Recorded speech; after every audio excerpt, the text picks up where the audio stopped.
Welcome back to the Love is Healing podcast. Today we have a guest, Cara Crossan, here to talk about a COVID story. Before we move into that, Cara, tell us a little bit about where you're from, Ireland, cultural backdrop. Thank you, Manola. Firstly, I just want to say thank you very much. Great to see you again. And thank you for your invite today. I mean, certainly, I just want to say this is my experience and personal reflection on topics we're going to talk on today. But certainly, yeah, I grew up in Ireland. I grew up in a county called County Donegal, which is on the border of Northern Ireland. And we are one of the counties that we call as the cut-off county. We sit up there right on the body of it. And so I grew up in the Republic of Ireland and regularly would cross into Northern Ireland. So I grew up there. I left when I was about 18, 19 after I finished second level education, and I traveled a lot. But I have very fond memories and also other memories of growing up in what we would call the Troubles. And there was a lot of conflict. And I grew up remembering the British, better known back then, would be called the RUC, in armored tankered vehicles on the streets and paroling the streets of Northern Ireland. And the nearest city that I was there at the time was Derry. In the Protestant land would be called Londonderry, and for the Catholics we call it Derry. So there was a split and divide. Protestants lived on one side of the city across the water, and the Catholics would live on the other. And there was a divide and separation, sometimes by walls, sometimes by a major river system. And so we would regularly have to go through checkpoints to get into Northern Ireland.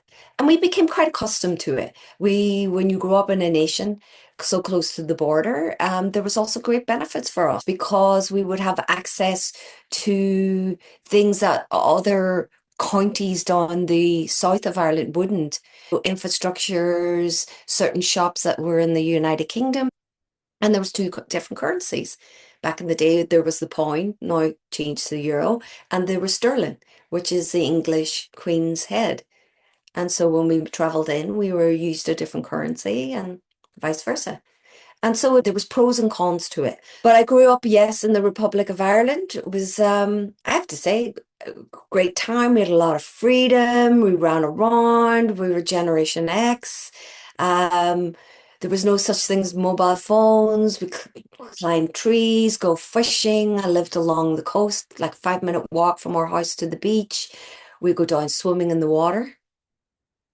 And it was Baltic. I don't even know how we did it, but we did back in the day. I grew up in a family, older brother, sister. Parents were business owners. They did quite well. My mum came from a large family, same from my father, traditional Catholic, Roman Catholic, brought up very strict. Father, not so much, but my mum, very, very Roman Catholic, baptized, go to church Sunday. The Roman Catholic Church ruled our lands. So what said went, I went to Catholic school, educated by nuns, confessions every week, church, whatever the priest said on the pulpit sort of went. Today we would say quite an oppression of women. I also was a gay, so I identify as in the queer gay community, and so at times it was challenging. I would not have been acceptable, and homosexuality was not accepted in Ireland. I mean, even back in the day, in the 70s, it was deemed as a mental health condition. So there was a lot going on. So brought up Roman Catholic, educated in a certain system.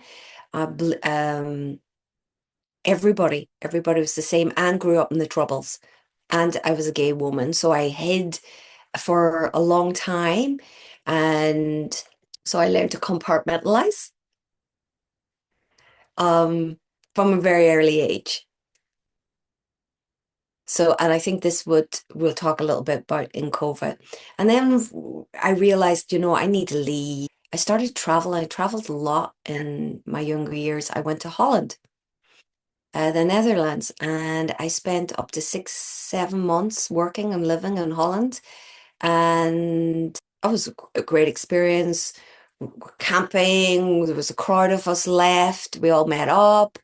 We worked in the bulbs. We were all running around. We're young, partying, drinking, marijuana, more exposure to substances. Of course, it's legal. Great times. At times, quite chaotic.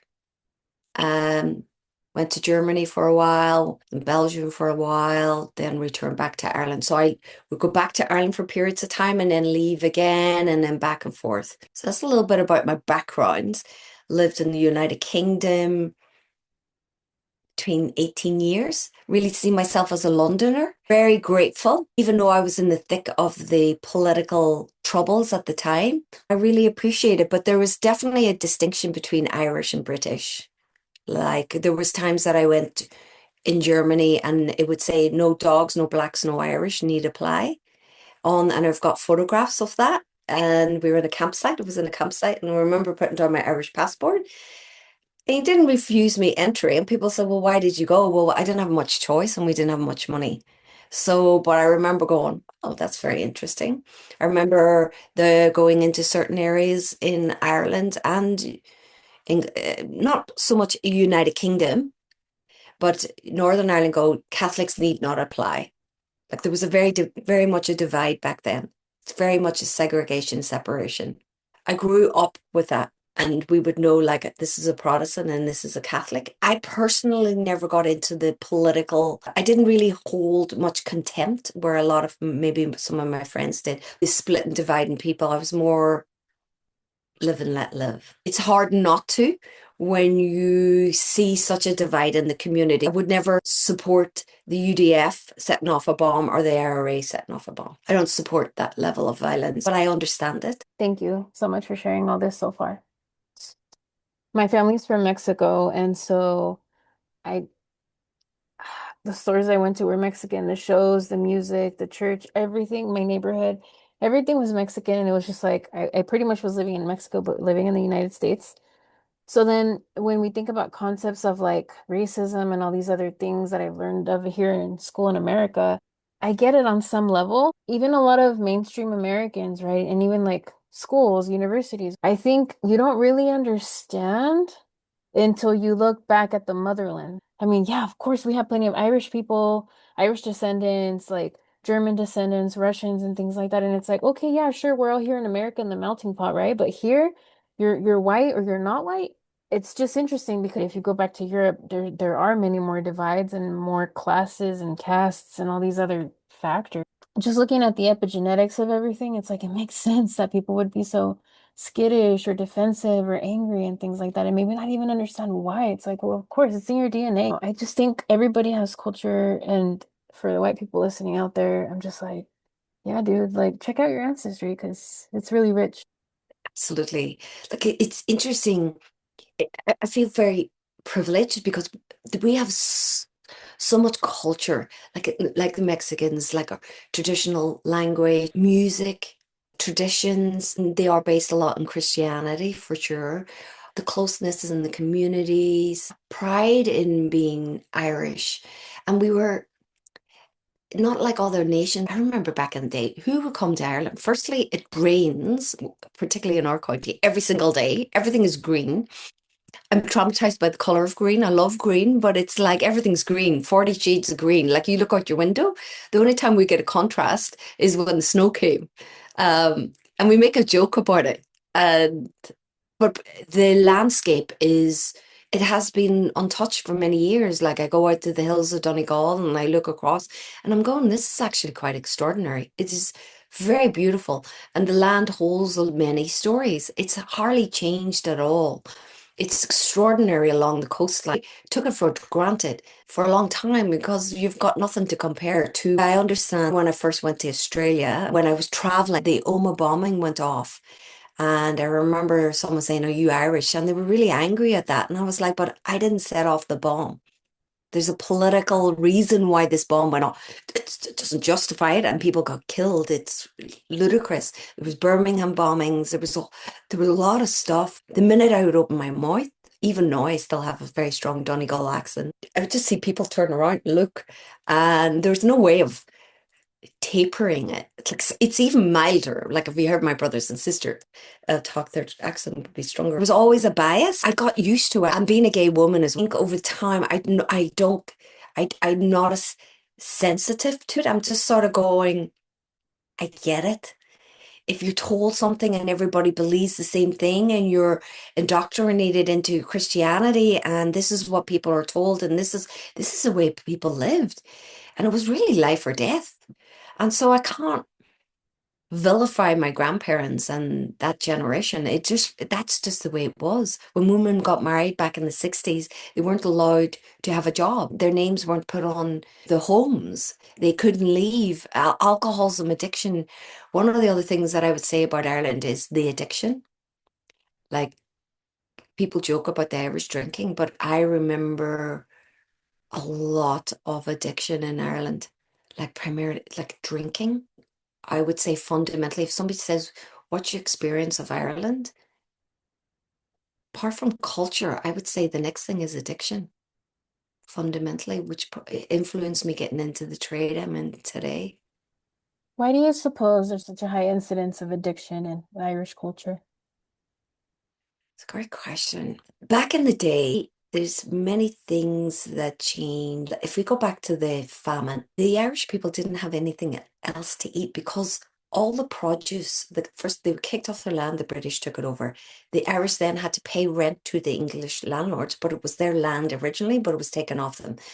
So then the Irish people had to work the land to get the produce, and that produce, vegetables, were then shipped to the motherland, which was United Kingdom. And the only food that was left for the Irish people back in that day was potatoes. And then a blight came on the potatoes, which means the millions of people, they just either had to leave or they starved. They started to make poaching, and I think you call it moonshine in America. And a lot of people were very traumatized. They were like if we looked at terms today of trauma, it's just disassociating. This is 100% proof alcohol. It would be good for wounds, it would be good for antiseptic, but antibiotics, like so people and it's also a highly addictive substance. Most alcohol at the day was like 5%, 12%, 12% maybe bourbon, whiskey, but most of them 5, 8%, 3%. That was 100% proof. It was 100% proof. So of course people were going to get addicted to numbing out, war, World War One, World War Two.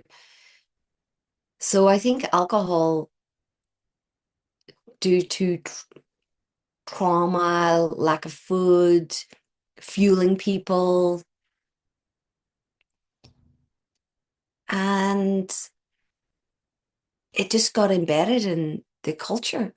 And then Guinness came along, and Guinness is a worldwide known alcoholic beverage, and they had a massive influence on the infrastructure. And the family did donate a lot of money, and they did build up Dublin to what it was. So this influence of alcohol, and there was a lot of whiskey breweries. It was one way that the Irish people found that they could make money. So it's embedded into the culture, and it takes many lanes. Yeah, it has its tendrils everywhere, huh? Pretty much, it seems like. Um, Absolutely, absolutely. But everybody drank. It was a social, everything is around drinking. It's very much embedded. It's like a shop, a pub, a shop, a pub. Like you could go down one side of the street, there would be 10 pubs, and the other side there would be 10 pubs. And everybody went to the pub. Everybody finished work, go to the pub. It's very traditional thing to do. Not so much now. Smoking changed that, smoking ban. So, like, if you want to talk about COVID, I always see this smoking and the ban of smoking is nearly the same experience that I had with COVID, only deeper restrictions. I have the same sense, the same feeling around it because it fundamentally changed everything after that. Once 5 years later, a lot of over 60% of the pubs in my hometown closed down. Mm, it's a drastic difference. huge. Yeah. But then what happened? Everybody's drinking from home. Yes. And so now there's no control on alcohol. And now I'm seeing an escalation where primarily when I worked in rehabs, it was 80% males. Very few times you would see a female walk in the door. That changed. All of that changed. Everything changed. So I believe all of these COVID and included has changed the landscape. These massive policy changes, everything. The financial structure, which we're going to talk more about COVID, but yeah, like how many shops closed down, how many people were out of business, bigger institutions were left, the ones were left standing, more smaller income shops were all shut down. Yes. It was very interesting. And same thing happened. I thought, look at the smoking. So I was looking around going, look at this. Yeah. Thank you for that. You bring up some really valid points. COVID was highly traumatizing. It was very sudden. It was unforeseen. It was prolonged. There was no one really organizing our experiences around it. And there was a lot of secrecy or gaslighting too, I dare say. That's the perfect recipe for creating trauma, traumatic incidences, and PTSD. Those are literally the definitions of how you develop PTSD. As we shift, I'll just say it this way. Okay. Now, I didn't used to use Instagram. Got one whenever it got started. For whatever reason, at the tail end of 2019, it felt like a God thing. I just felt really guided to just like get on Instagram. Okay. And then I started just like browsing and then just adding a bunch of random accounts. Fine. And then early 2020, the same thing happened, right? And so I did. And then lo and behold, COVID came. And I had some really solid accounts on Instagram that I was following that led to more accounts and different things like that. That's where I got the majority of my news personally, because I didn't even have cable TV or anything like that at the time. There's that. Then, one of the things that I saw that was really impactful was I saw this video of a woman, right? One, it really helped my build my discernment at that time in COVID of like, this feels true, this feels wrong, this feels fabricated, etc. But I saw this video and it felt really true. And then I thought, whenever I meet an Australian or someone who lives in Australia, I'll ask them if I feel comfortable enough to ask them, right? But in this video, it was this woman, and she was trying to highlight that there were lockdowns that were happening in Victoria. Is Victoria a province? Yes, it would be a state. Currently reside in the state of Victoria. Perfect, perfect. So it was a woman who was living in Victoria and I think also in Melbourne. And yeah, she was showing that there were lockdowns and people had curfews and people couldn't leave more than like a 15-minute radius and different things like that. And I was like, this is really dramatic. And then like I think she tried to post it, someone like she got it on one platform, someone recorded that. And then after that, like her computer equipment got stolen, her camera got stolen, all these her accounts got deleted. I don't know. Right. So it's like there's a lot of suppression of data, abuses of power, violations of human rights. And as a social worker, that interests me a lot, of course. Right. And I'm not saying that that's your stance. It doesn't have to be. That's just where I'm coming from, right? In that regard, Certainly. just looking at these different things objectively. And so I'm curious. And if we could go into that, Cara, tell us a little bit about your experiences with these things. What did it feel like? What struck you? What concerns did you have?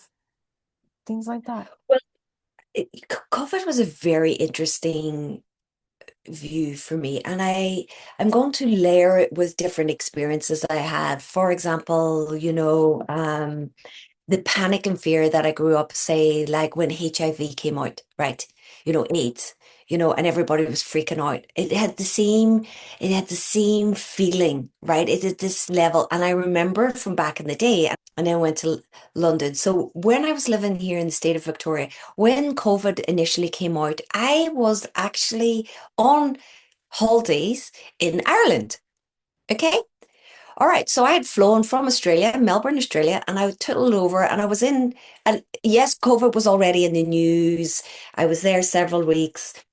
People were saying, talking about lockdowns, what was this? And so I was in Ireland at the time, and a couple of my friends someone very close to me in the United Kingdom in London got COVID and they were really sick. And my partner's brother got COVID and he was really sick. So there was no vaccinations during this period of time. And I was like, it looks like there's restrictions on airlines. People were stopping to travel. There was a lot of panic in the air. And course, everybody was like, you need to get back to Australia. Duh, duh, duh, duh, duh. So I jumped on my aircraft. When I got on the aircraft, I remember going, there was a person two seats up for, no, straight one seat in front of me, and another guy who was sitting two, same aisle, other side, and he had COVID. I know he had COVID. He was so ill, bless him. He was so ill. He had his hood up for the whole flight. He had this bandana around his head, face. And we were sitting, he was coughing and spluttering. I went through Singapore Airlines. I was on Singapore Airlines. I was flying into Singapore and then from Singapore straight to Melbourne, Australia. When I got into back to Australia again, COVID was happening. There was definitely, I was going through, there was hardly anybody in Singapore airport. I was There was quarantine going on. There was people were sick. I could visibly see that people were ill. Did they have a cold or did they have COVID? This guy had definitely had COVID, and you could feel the tension in the air. The next day, Melbourne airport was locked down and everybody was put into quarantine. So anybody who was coming in then had to pay. You were locked down for, I believe it was 2 weeks, and you had to pay for your hotel and you had to pay for your own food. So anybody coming in on the flights the next day got pulled in. So I was lucky. I was fortunate. I was the last airlines to hit the tarmac. And the next morning, everybody after that, a law was passed. And that's when I went, this is very interesting. And there was a lot of panic here, I think, across other nations as well, including Ireland. Okay. And from there, we went through multiple lockdowns. I can remember at least 10, and each one of them, there was different restrictions. And one of the main restrictions that we had as living in Melbourne is we were not allowed to go outside a 5 mile or 5 kilometer radius, which would be about 3.5 miles, give or take. Okay. Anybody outside that radius without good reason or purpose, or without what we would call is like a permit. It was called a permit. And they were uploaded into government websites where you had to print them off, sign them, and document why or what was your purpose of your travel outside of your 5 kilometer radius. Now, as a person, as a healthcare profession, if I needed to go to my office or there was a reason for a healthcare reason, but it's restricted. There had to be a good reason for it. I could travel.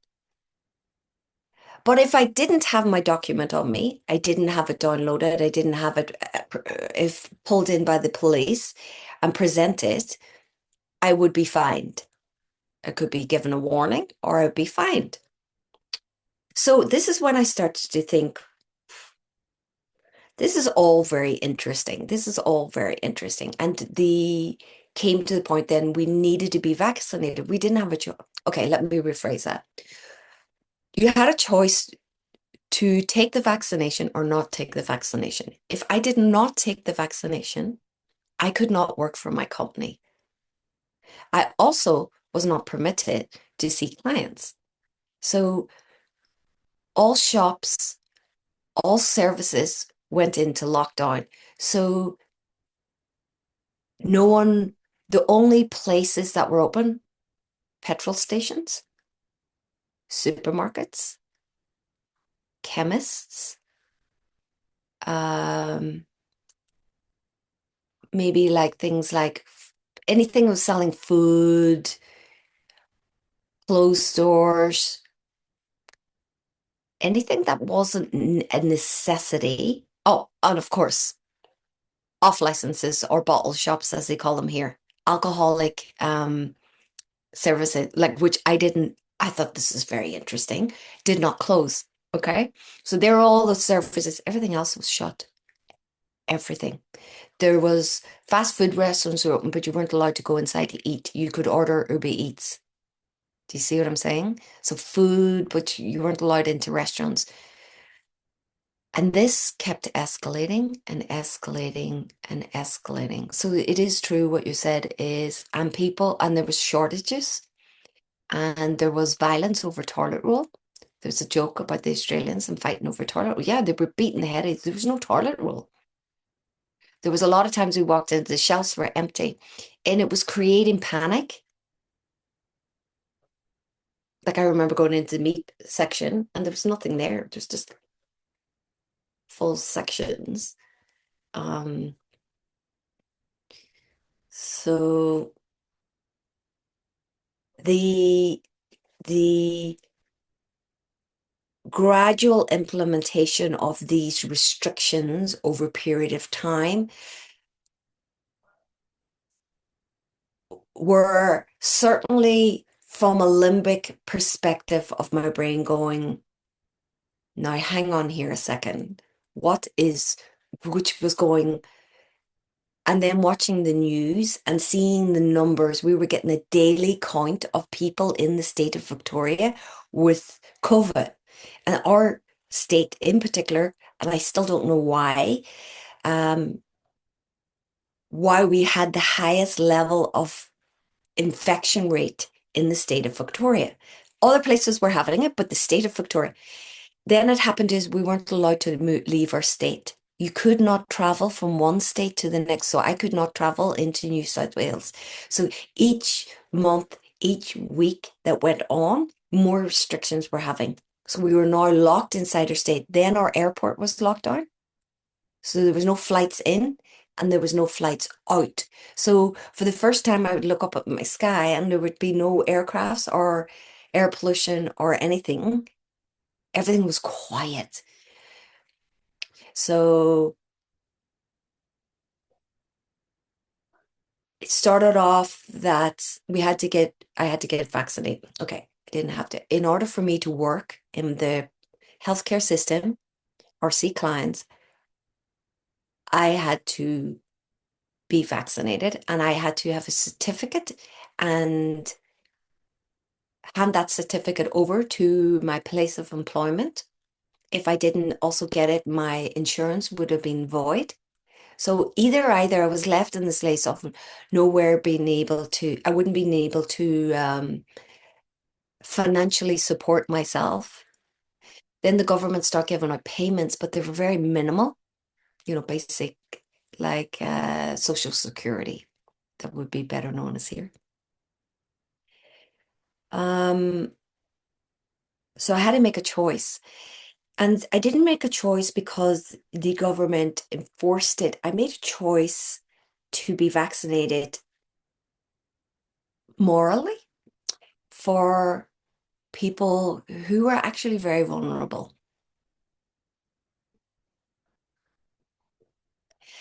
And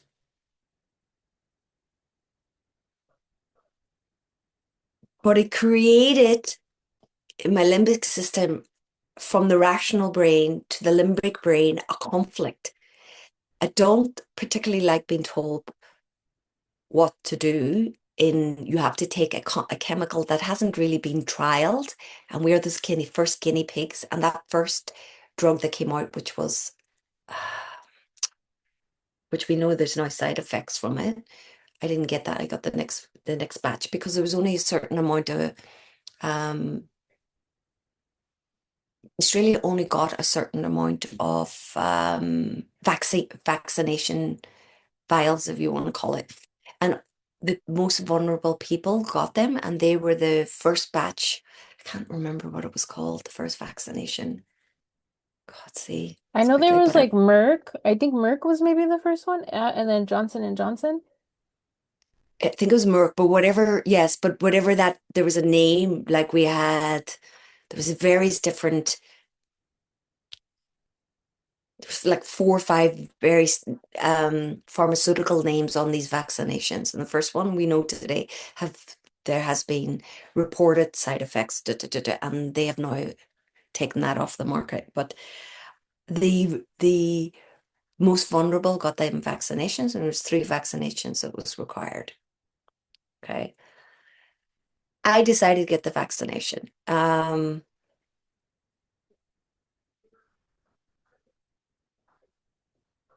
But I felt pressured in doing so. It wasn't a judgment solely based on my own decision. Bigger picture now, I have several friends with long COVID. I've got one friend who at the time who's in the United Kingdom has now long COVID. She was one of the first person to get COVID in England at the time. She just recently got diagnosed and she has now had long COVID. And the vaccination wasn't back then. But there was a lot of fear. There's a lot of fear in there's not enough vaccinations, the numbers increasing, people are dying.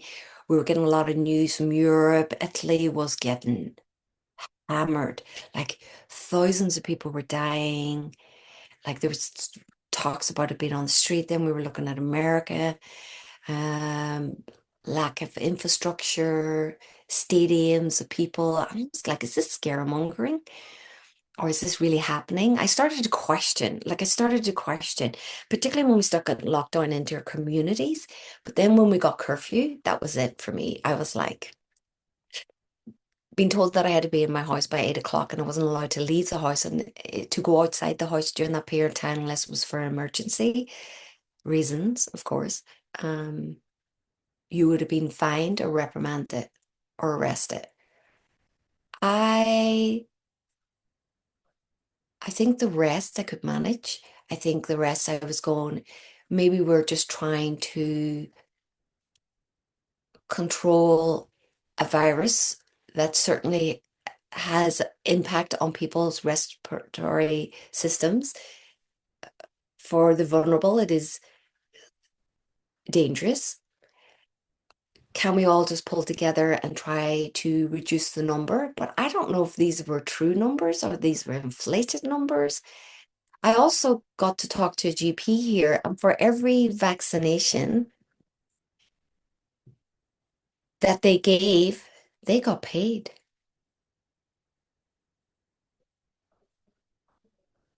something between $200 up to $500 per vaccination. Okay. Out of curiosity, I was talking to friends and family in Mexico at the time, right? And I heard that for every COVID related death certificate, or if they noted COVID on the death certificate, they got paid something like $1,400, which is a lot, especially in Mexico at the time. But did you, just curious, hear anything like that in Australia? I did hear that. I don't know if that was taking place in Australia. I did hear that via news. I do know that they were getting paid extra for the vaccinations. Um, and of course, capitalist society. I mean, I also know that a number of various clinic or practitioners here, GP practitioners, were writing out certificates and not for people who weren't vaccinated. So they still get paid, but they just say they give them an injection, put the serial number, squirt it on the sink. And later on, there's I've seen on the news here that they got prosecuted for that and lost their license and was brought up. And I mean, but they were anti-vaxxers. And I also didn't like how a lot of people who made the choice not to be vaccinated, they were pretty much segregated and vilified. And I thought it was quite interesting how a lot of people had a lot to say about it. And rather than allowing people freedom of choice. And people, there was a lot of views of they were very selfish, their lack of consideration. Um,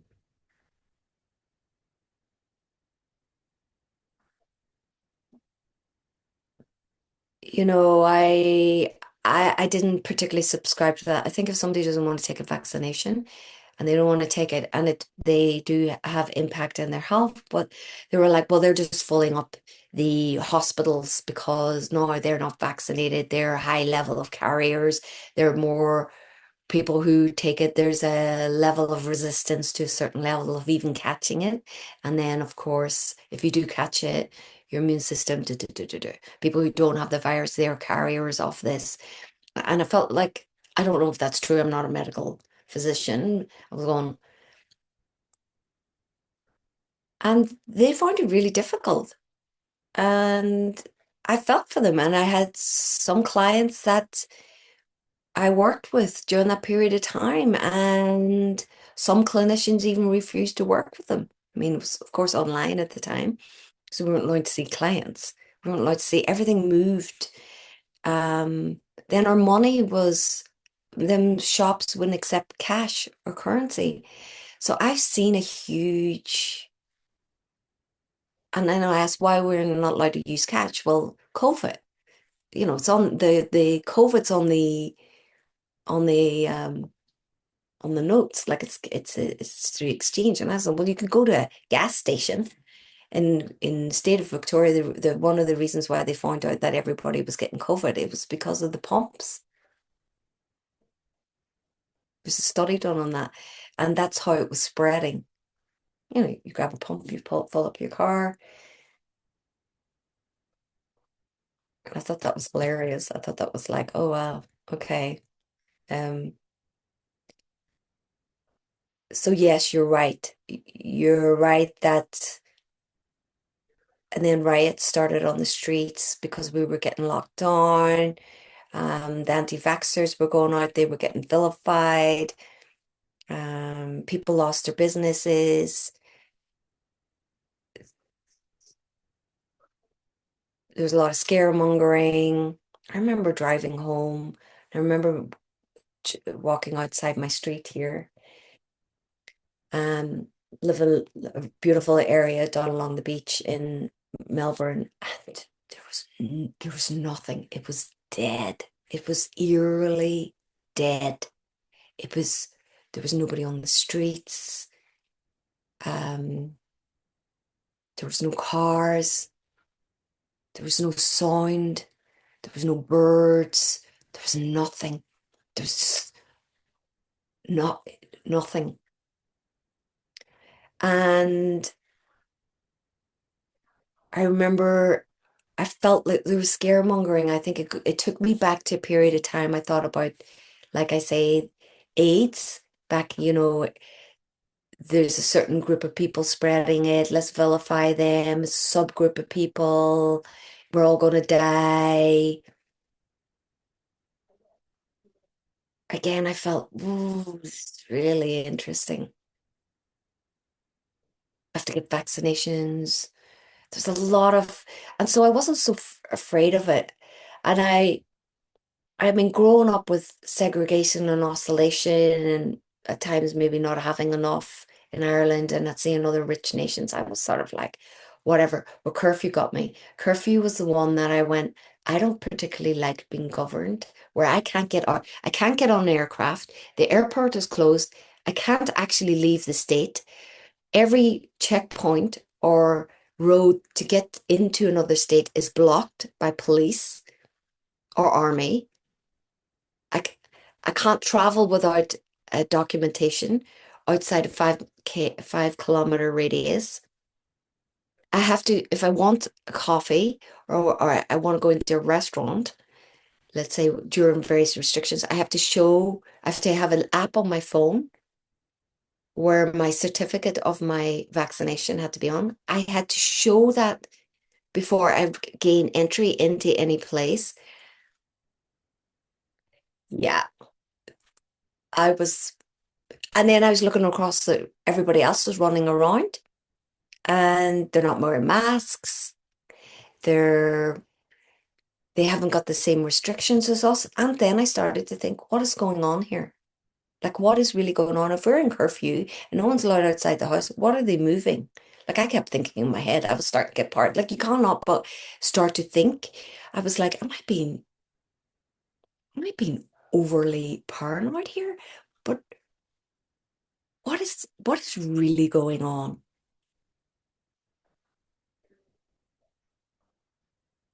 Do you feel, well, clearly you felt confused, right? Some skepticism, I hear that too. Do you feel scared? I mean, how did you feel? Angry? It's a really good question. I definitely think there was a period of survival mode. Let's brand together. There's a let's take precautionary measures. Let's all work together. I think the first lockdown, second lockdown, okay, all right, totally get this. Let's all band together, support people. There's elderly people, there's a lot of high numbers. Great. And then there's the oscillation. Then I started as a period of time. We were in it for a year and a half. We were in lockdown for a year and a half. Okay, that's a long time. It's not 6 months, it wasn't 3 months. We come out of it, restrictions would lower, and then we go back into it, it would increase again. So it's a bit like a little bit of push and pull. And it's like, I felt like, how far do you want to push here? And then I felt like it was turning into a military state. But certainly the attempts then to try to control. So there's like the survival mode, let's all band together. And then my rational brain, my limbic brain started to have a level of conflict. Fear, not so much for me. Like I was healthy, I was fit. I was sort of like, I've got an attitude all my life, be grand, be all right. I used to sit in the walls of Derry and watch a bomb go off. Like we would all be sitting there and it would be high entertainment. God forgive me for saying this. Like not that we get a warning, people would be, but it wasn't anything unusual. I was in a bomb myself. I got lifted up into the air. The whole street was blowing up, being shot over the top by IRA on the flats. So I don't think I was scared, but I certainly was going, what's going on here? Like I was more curious around the restrictions. They, rather than COVID, I became more interested in lockdowns, restrictions, vaccinations, going into cafes and restaurants, who can buy food, who can't buy food, where can we get food. That became more, that's where my head started to go. And was that trying to gain some kind of control? I think so. I think you couldn't, and then we couldn't use cash. I was like, what? I remember going, I want to go and get a McDonald's. So I drove up the road and I was like, so I had some cash. And she goes, we can't accept that.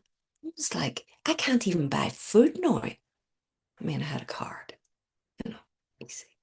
But I was like, so you're telling me that you're not going to accept a cash currency? That's what you're saying to me. She's going, yes. A legal tender that we have a right to use. And I start thinking, I think they want to get rid of cash.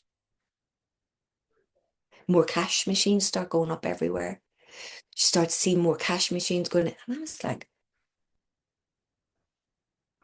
and a lot of people in Melbourne were still using cash, and all of a sudden, everything turned to card.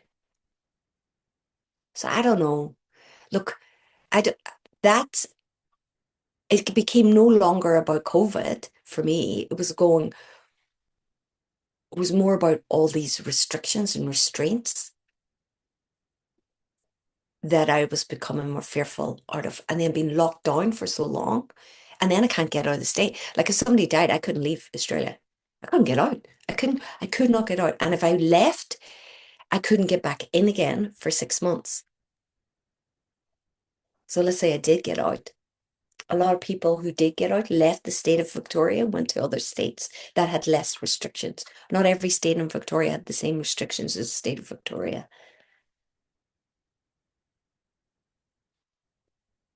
It was a very interesting time. And I have to say, it's like also, but for somebody who sees everything as an exciting experience, I think is like, I don't know if I'll ever get another opportunity to be part of that period of time. And I was like, wow, it's like growing up in Northern Ireland. The next generation come along will never understand what we grew up to. So I just see it as another daily experience today. I think, yeah, that was really interesting. And wow, how how how interesting and fear-mongering and how quickly things changed and the implementation of things. And would that have ever changed if something of this extreme wasn't put in place? Probably not. And if it did, it would have took a longer time to do it. So today, I see it as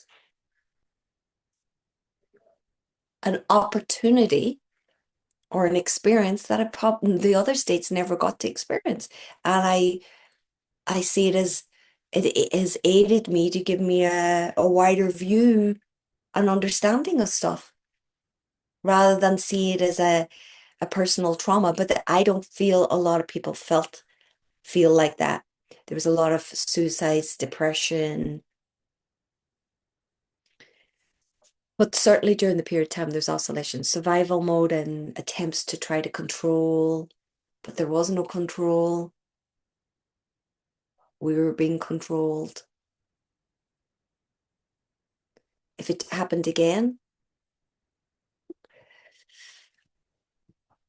I don't know. I would be like, I don't know. My attitude's just slightly changed.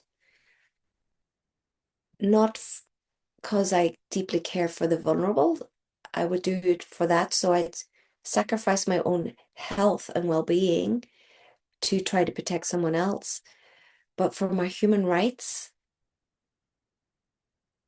my own personal belief systems and human rights that I certainly felt that they were taken away. And I justified my behavior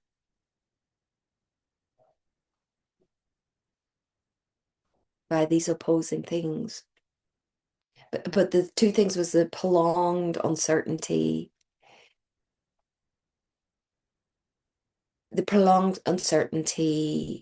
and the shifts and changes were the things that I felt my level of tolerance was being pushed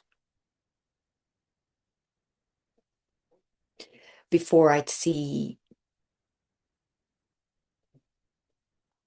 a reaction in myself going, actually, I feel like I need to march or stand up here for my rights. It was interesting. It was a lot of internal conflict, but I think I managed it well growing up in segregation in my own country. Like I grew the uncertainty, the split and divide. I think I was able to compartmentalize it in my head. This is just another level of restriction. Apologize, my alarm. It was another level of restriction. And I think that's how I don't feel like the deaths or people dying or the fear mongering had less impact of COVID, more to how quickly a nation can be controlled and how placid people can be to accept the government's choices for the people and whatever they say goes. And if we're not, we are fined or publicly shamed or reprimanded. I was like, oh dear, oh dear. It seems like fear was the main motivator for human behavior in that time period, then, from your perspective in that specific area, or just even from your vantage point. Is that right? Yeah, I don't feel fear and terror from COVID. I felt fear and terror for the drastic changes that were taking place in my own ability to make informed decisions for my own well-being, for my own well-being. I think it became COVID and it was this virus running wild, rampant. We didn't have much information on it. What is it? Scaremongering, same as HIV back in the day. Like I was like, really? Like, come on. I'm not saying yes, people who contracted, yes, certainly. Um, my fear is I can't move. I'm restricted. I can't get in. I can't get out. That and how quickly the whole state went into lockdown, and how quickly we get fined, and how quickly we needed um, travel documentation. Like it was just, it felt like a military state, and it was all justified, all under the umbrella. Do you ever felt like you were an experiment? Like let's pick a, like I started to think, hey, let's pick a state in Australia and let's see how far we can push them before everybody starts to crack. Because after a while, I was going, are you for real? Like really? Seriously? I'm not out to the street marching down, but I was certainly observing everything. And it's like,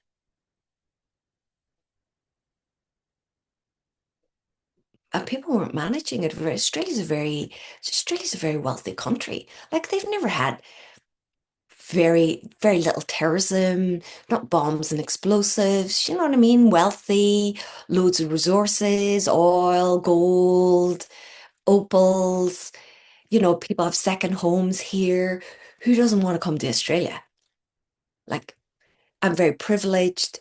I'm here as a guest. I am now a citizen. I ain't going to upset the apple tart. I'm a guest here on First Nations land of people, and I have to subscribe. If not, don't like it, go home. You know what I mean? So I'm like, I'm not messing up my citizenship, a dual citizen with the privilege of coming to such a wonderful where the Australians have been very gracious and a beautiful community and allowed me to be and the opportunities the same as them. I'm not going to I'm going to follow suit here. You know what I mean? Like I'm like, okay, sure. I don't like it, go home. It was also my view. Do you know what I mean? Like I had some principles here too. It's just coming here from a level of entitlement. Uh, but it was very interesting. I was like, because if this happened back in Ireland, which it did with several lockdowns, but I had to wear a mask. I had to wear a mask for minimum 2 years. 2 years, the only time I could take off my mask was in my car and my house, of course, right? But outside, walking around, I wore a mask for 2 years, minimum 2 years, every single day. If I had to go out every single day, I wore a mask. A lot of sacrifices and a lot of drastic shifts that had to happen during that time period. It was so interesting. And Yeah. then I looked at Amazon, I started having conspiracy. Like I'm like, really? I was being, I was sitting watching the whole infrastructure change right in front of me, right down to smoking bans in Ireland. All the pubs used to be where everybody used to mingle and socialize, change the trajectory of alcoholism, um, and the demographic of people drinking, which I was working in rehabs at the time, was 80% men. That changed. And then it was 60% women and 40% men that were coming into rehabs after that. Pubs closed down, people start drinking from home, higher liver disease because more people, it's cheaper. What used to be a shot was now 3 or 4 shots. It was the same thing. Everything shifted. I am not saying not for the best. Smoking is, you know, but it changed the landscape. I just seen COVID just doing exactly the same straight. But on this occasion, pushing people to the limit. I felt like Victoria was an experimental state. I'm not saying it was. I just, It's how you felt. yeah, yeah. After a while, I was like, because you can't look outside of Victoria and I see everybody else is rolling around and driving and no restrictions on them, and we're stuck down a year and a half later. Can't get in, can't get out, run around wearing a mask, and then eventually we get out and we go everybody else, and I go, no, there's nobody wearing a mask here. Mm. Everybody's using cash. Shops are open. Drastic You differences. went online. You had to buy, if you want to buy something, you had to buy it online. Yeah, Do you know what I mean? You couldn't go clothes shopping. yeah. There's no shops open. It's Simple. weird. It was weird. So I feel also very privileged because I would never have got the opportunity. People couldn't even fathom. They were like, huh? I was like, I know, but we all did it. So will we ever come across like an experience like that again in a nation? I'll tell you, the next time I'll be prepared. Do you know what I mean? I think there's a benefit for me having this experience because I'm like, very quickly things went downhill when I seen people going into supermarkets and them fighting over food and the panic and the shelves going on. I was like, was this a preparation of doomsday? I'm not joking.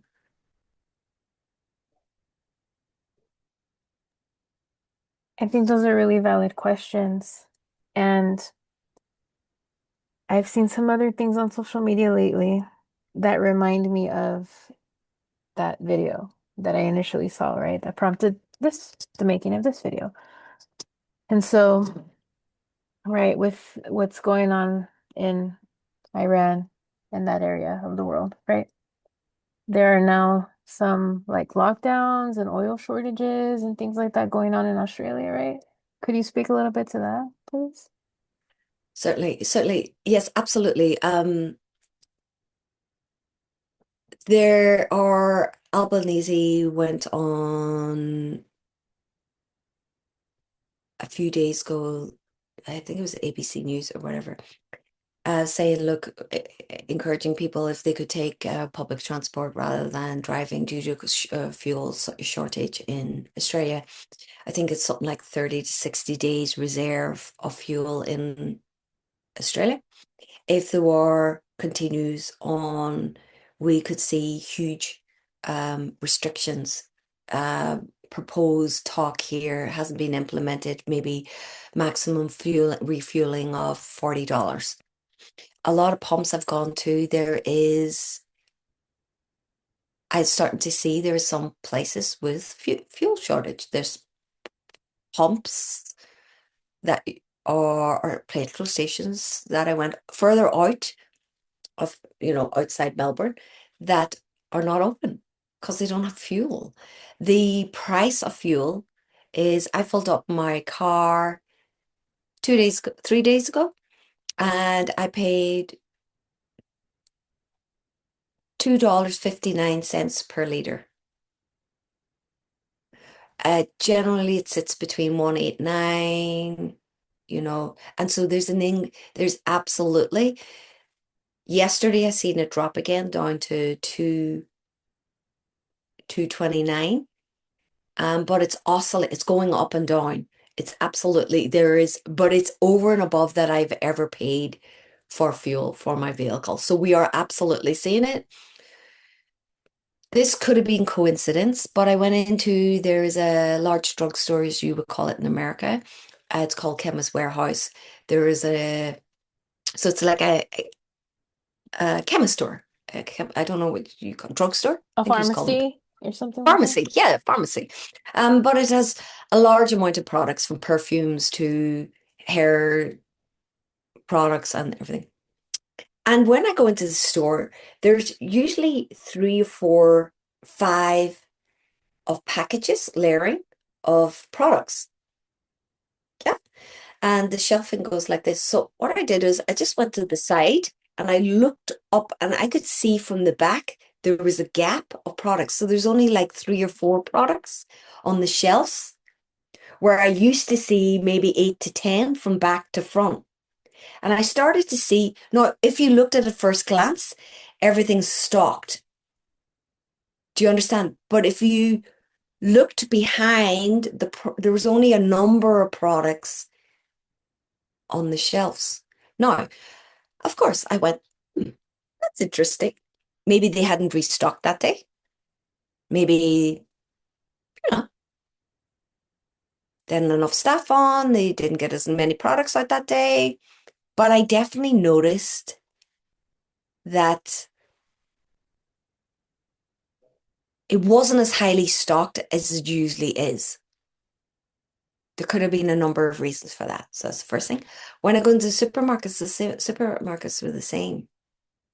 And there's a lot of talk here is if fuel shortages continue in Australia with the prices that we go on, we are going to be put into restrictions again, which means the farmers are already complaining that they don't have enough fuel to farm their lands to get the produce. And because Australia is such a large country, there's a trucking industry here is huge to get material. It's quite a sparse country. There's not much in between the cities. It's not like America. Like if I drove from Melbourne to Sydney, which is in New South Wales, from the state of Victoria, it would be the length of my country of Ireland. Actually, it would be further. I'd be in the Atlantic Ocean. Do you know what I mean? But in between there, there's not, there's some towns and cities. You go into Centre Australia, there's really not that much. From what I So understand, in meeting a few Australians here in the past year or so, like yeah, pretty much all of the settlements are coastal, right? And that's what you're that's it. saying. Everything else is pretty much outback wilderness. It's outback. And it really is outback. Like you could drive, I went up the Centre Australia and I drove for 3 or 4 hours. We didn't pass anybody. We could drive 100, 200 kilometers. Nothing. The only thing I would see is a kangaroo. Uh, and they'd be bouncing all. There was nothing. It was the first time that I understood the vastness, and it created some fear. There was nothing. Like if you broke down the side of the road, you would have to wait, and the heat. So yes, you're right. To get from one city to the other, we're not talking a couple hours here. We're talking 10, 15 hours. We need trucks and lorries that require fuel for that. That means if we don't have trucks on the roads, we're not going to get food. And if the farmers can't plough the land and get the produce to the shelves, there's going to be food shortages. So there's a little bit of scaremongering or heightened chitter chat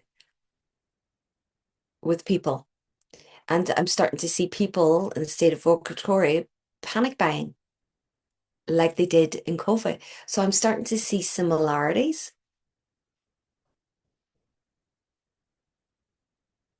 I see that. And I also see that there's a really big push. At least I don't know about you, but over here there's a really big push on the messages that are in the media. Be scared, pretty much. You know? These things are unexpected. Be scared.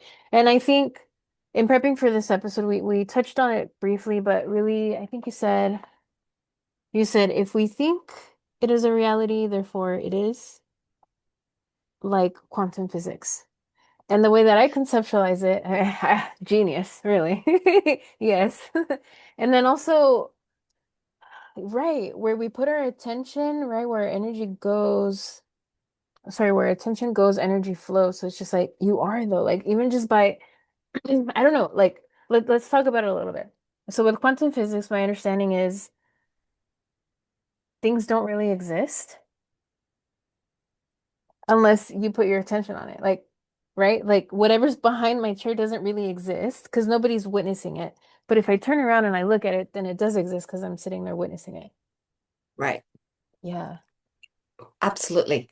Like the particles is like once we look at it, it becomes a reality. So I mean, if we look at quantum physics, like if it is a possibility, therefore it is a possibility. It is in the realm of possibilities. Therefore it is to be true. It may not be in this line, but I believe in my own life, if I look at it, and this is just a personal perspective, have I jumped timelines in my life? I have definitely jumped timelines. I used to live in Ireland. I was brought up in culture. I was brought up in a very rigid, controlled infrastructure, and I moved to the United Kingdom. I then went to the Channel Islands. I lived there. I then went to Holland. I went to different places, and I believed I changed. I am not the same woman that I was, and of course we all do, but I believe how I lived my life and the how I was brought up and what I was led to believe, I am not the same person. I feel I did a jump. I literally jumped that, but at any time, could I return back to that lifestyle? Could I return back to that way of being? To a good degree, I could. Okay. But I believe they're running in parallel. There is no coincidence that I'm in Australia. Do you see what I'm saying? When I was a child, I remember, so I'm just deviating slightly here. I remember putting a map, it was a world map up on my wall, and I had it and take it down. I used to look and I go, I need to get out of Ireland. I need to get out of here because I'm not going to survive here. Number one was addiction, and the other one was being identified as a gay woman, which nobody knew, right? So nobody knew. The only person who knew was me. So I lived two separate lives, heterosexual woman and a gay woman. All right. So I learned to maneuver myself and live and compartmentalize. Also, the compartmentalization, two separations, Catholics one side, Protestants on the others. Then another one, there's a war, and now our country's invaded with another country. So there was a whole lot of compartmentalizations going on for me anyway. So I learned this strategy. Is it trauma informed? Sure. Is it, is it, if Harley compartmentalize people? Is that? Yeah. Can we use it when we get into recovery or other ways in a good way to stay in our prefrontal and rational brain and make better informed decisions rather than are we reacting or are we responding? Certainly. I think it's aided me right down to the experience of COVID here. But yeah, I was like slightly deviated. Sorry, what was the question? So, You were thinking you were looking at the map. Were you thinking about oh yeah, the Australia in map. particular? Yeah. So quantum physics. So it's like, how did I end up here? I remember going, I would love to go to Australia. Like I seen a country of warmth, weather was the first motivator. And then also the land of opportunity. Well, I remember going to America. America had sort of had that dream for the Irish and a lot immigrated. But then when I was time to go there, I felt like America was on the downturn and the opportunities that you used to have weren't there. But Australia did. Australia was that kind of next up and coming. It was all on the other side of the world. It's not as easy to get to. America was just a hop, skip, and jump for Ireland. It's not really that far. It's an 8 hour flight. You're sort of there, fly in, get settled. And then 9/11 changed everything, for you guys. And I think after that, there was, don't even get me started on that one. But so the only other place for me, I was going, let's go to Australia. And then from a kid, I always thought I wanted to go to Australia, but I went to the United Kingdom, got in a relationship, and things changed. Um, visa, visa possibilities, age, there was things now against me of getting into Australia. And then the opportunity, somebody headhunted me and says, Cara, would you like the opportunity? No, I was meant to go two separate ways. I had an opportunity to go to Bermuda to work in my industry and for the Bermuda government for 4 years. And I was on the final episode and I had been offered the position and I was preparing to leave United Kingdom to go to Bermuda. And someone approached me from Australia and says, would you fancy coming to Australia as a CSAT and set up and help us to set up in a rehabilitation facility, sex and love treatment? And I looked at the opportunity, even though I loved the thought of going to Bermuda, I turned around and I went to Australia. So somehow I had set that thought as a child in motion, never really thought it would go, but that timeline took place, and here I am. I am now, I came here on a 457 visa as a person working for an institution organization. And now became a resident and now I'm a citizen. I never would have thought that that was a possibility, but I felt because I set it off in motion from a long time, the opportunity rose again, and I am now on a completely different timeline. So yes, I do believe I jump timelines. I know that's a bit Okay. far out there, and it's just my own personal view on it. That's the audience I'm trying to attract. That is the intention. And so I hope that these people find these words and these messages. And thank you for being authentically yourself in saying that. I really do. And I think I could change. I think I sometimes look at that timeline and go, could I jump back over into that timeline again?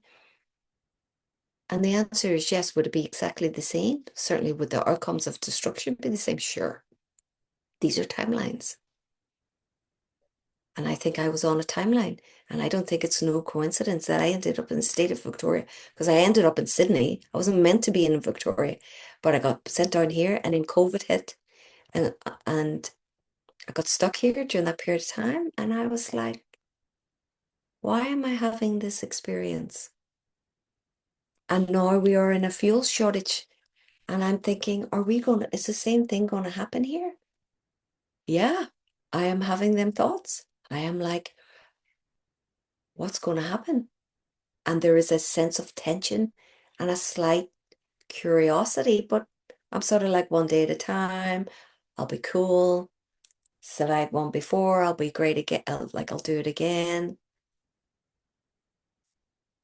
Yes. Definitely. Yeah. Thank you for that. I think some final thoughts that I have are maybe I'll make a whole episode on it, maybe I won't. But there's this concept of fifth generational warfare, which is said to be warfare by media, right? By messaging and social media and then the news media and all these other types of media that we have, mediums, media, what have you. And the purpose of that is like it gets into your head, right? And then so you're getting into people's psychology and then it's the psychology fighting itself, kind of how you were saying, like, yeah, a little bit of the prefrontal and a little bit of the limbic systems kind of fighting, right? And then like it's really isolating too. And then we have the division, and you're over there, and I'm over here, and those are your beliefs, and these are mine, and we're up against each other, and things like that. So I'll just leave that there briefly and say to the audience, just notice, right? I'm really big on mindfulness and DBT. Like, notice what it is that you're consuming. Why are you consuming? Are you consuming it consciously, or is it just out of habit, right? Or compulsion? If something's compulsory, then are you really in control of what's happening, right? Then, okay, whatever the answer is to that, that's fine. Then what are you going to choose as you move forward, right? Are you going to continue to be in that loop and that pattern? Then where is your attention going? When you're consuming media, are you consuming more positive media and doing positive cognitive reframes and things like that? Are you optimistic like our friend Cara here, right? Are you practicing radical acceptance like our friend Cara here, who very obviously has a ton of resiliency, especially like in these really adverse situations, right? Because really, I mean, I don't know what's going to happen in the world. We don't know what's going to happen. So when difficult times do happen, what are you going to do with these situations, right? Because you do have choices. You can pause, reflect, notice, you can redirect, and then move consciously, right? Or you can just kind of go through the loops and the cycles and get lost in the sauce and in the emotions and the propaganda. So I invite you to use quantum physics, as we said here, and also shift your attention. Is this the reality that you're trying to create? No. Wonderful. Shift your attention to the reality you do want to create because the fact is, it is going to shape the external. Whatever you think in here is going to manifest itself out there. So if you're thinking people are judging me, guess what?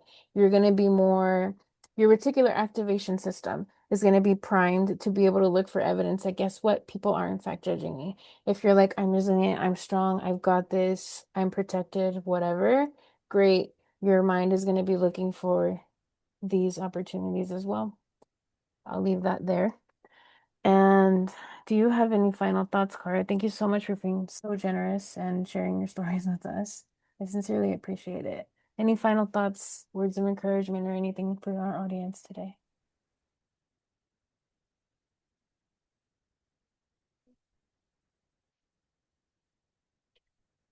I think when we're put in states of adversity, let's say a country invasion or segregation of communities or COVID or vaccinations. I think as a species, as human beings, if we can, rather than everybody go into panic and self-serving, and I appreciate its limbic and survival, is let's just everybody just slow down and go, hey, how can we help each other and pull together rather than segregate and split? And I think it's divide and conquer. And I think we need to really understand, like, Samsung's war, art of war. It really is divide and conquer or come together. And at the end of the day, is we are better as a community as we are on our own, but be gentle, be kind to each other, support people. And if something feels really right to you, stand by your core beliefs, but not at the expense.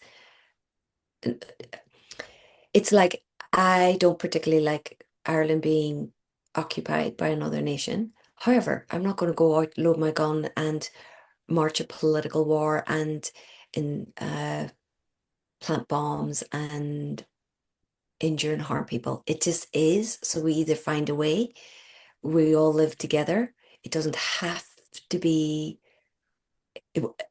We don't have to fight. Like I understand we don't have to continue fighting like our ancestors did. It is what it is, and we find a common ground?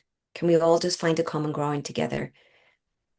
And if certain people make decisions that they feel is best decision for themselves, can we stop segregating, creating subgroups, and just live and let live and allow and support each other to the best of our ability, but not putting people at risk, being considerate. So if you don't want to be vaccinated, and that's great, well then just be considerate and mindful of other people just and that's great. I'm like, cool. Or if you do, that's fine. And that's your decision. And let's not shame people who don't. Exactly, exactly. So that was my last note. We're all very resilient. I am grateful for the experience.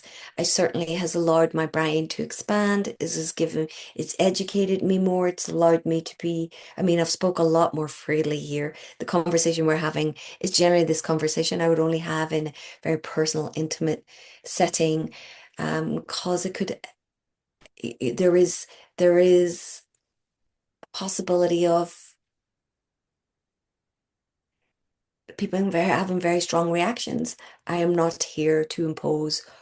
I'm just saying it was more my personal experience. It ended up my brain being very curious and asking other questions that possibly would never have been there and I would never have got the opportunity. And I'm grateful for it. And I've lived just to tell another tale. That's the last thing that I would end on. I'm not here to complain about the opportunities that I was given in the nation. And if I didn't like it, I can turn around and go home. I'm not here to complain about what has happened to me. I'm here to explain my experience. And I think there's a difference. Thank you so much, Cara. Again, Thank thank you you. so much for joining us today. And for our audience, if you really want to change the world, empathy is key. And remember that we have strength in numbers. Until next time.